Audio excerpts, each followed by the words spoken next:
Fathers Day special Oreo cheesecake બનાવીશું આજે, જે ખૂબ જ ઓછા સમયમાં અને માત્ર 2 જ ઇન્ગ્રીડિયન્ટ્સમાં બનીને રેડી થઈ જશે અને ખૂબ જ ઓછા ખર્ચમાં બનીને રેડી થઈ જશે. અહીં મેં 4 પેકેટ જેટલા ઓરિયો બિસ્કિટ લીધા છે અને એને વચ્ચેથી તોડી અને એની બધી જ ક્રીમ એક બાઉલમાં કાઢી લીધી છે. ત્યારબાદ ઓરિયો બિસ્કિટના પાવડર કરી લઈશું.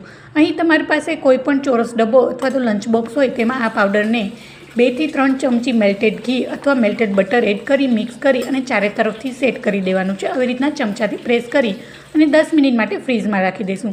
ત્યારબાદ બીજું લેયર ચીઝનું કરવાનું છે. આ ચીઝ લેયર મેં ઘરે જ બનાવી છે. જો તેની રેસીપી જોઈતી હોય તો ટાઇટલ પાસે અહીં લિંક મેં મેન્શન કરી છે, તો તમે આ ચીઝના લેયરની રેસીપી ત્યાં જઈને તમે વિઝિટ કરી શકો છો.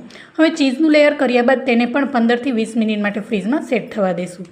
ત્યારબાદ અહીં ત્રીજું લેયર છે એ ફરીથી મેં ઓરિયો બિસ્કિટના રફલી તોડેલા બિસ્કિટ હાથ વડે તોડીને જ લીધા છે. અહીં તમારે ઓરિયો બિસ્કિટનો ફાઇન પાવડર ઉપરથી એડ કરવો હોય તો પણ કરી શકો છો. અહીં મેં ત્રીજું લેયર માટે બિસ્કિટના પીસીસ આવી રીતના રાખ્યા છે, જેથી આ કેક ખાવામાં ખૂબ જ સરસ અને ક્રન્ચી લાગશે. અહીં તમારે ચોકો ચિપ્સ નાખવી હોય તો પણ નાખી શકો છો.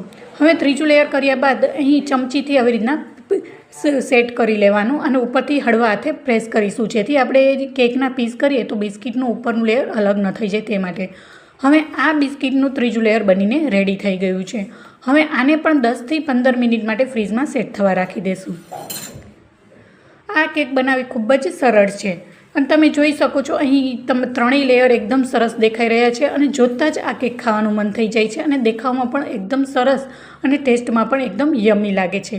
તો અહીં 15 થી 20 મિનિટ પછી મેં અહીંયા કેકને બહાર કાઢી છે, તો ખૂબ જ સારી રીતે સેટ થઈ ગઈ છે. હવે આપણે ઓરિયો ચીઝ કેકને આવી રીતના પીસ કાઢી લઈએ અને એક સર્વિંગ પ્લેટમાં લઈ લઈશું.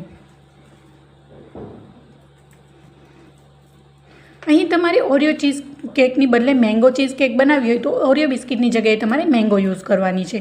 તે એ પણ ખૂબ જ સરસ એવી બનીને રેડી થઈ જાય છે અને તમે જોઈ શકો છો એના પીસ પણ સરસ સારી રીતના નીકળી રહ્યા છે. એટલે આપણી કેક છે એ સારી રીતના સેટ થઈ ગઈ છે અને ત્રણેય લેયર પીસમાં સરસ સારા એવા દેખાઈ રહ્યા છે. તમે જોઈ શકો છો મસ્ત એવા ઓરિયો બિસ્કિટનું સૌથી નીચેનું લેયર છે, વચ્ચે છે ચીઝનું લેયર છે જે ઘરે જ બનાવેલું છે અને ઉપરથી બિસ્કિટનું લેયર છે અને અહીંયા મેં ચોકલેટ સિરપથી ગાર્નિશિંગ કર્યું છે. તમે ચોકો ચિપ્સ લઈ શકો છો.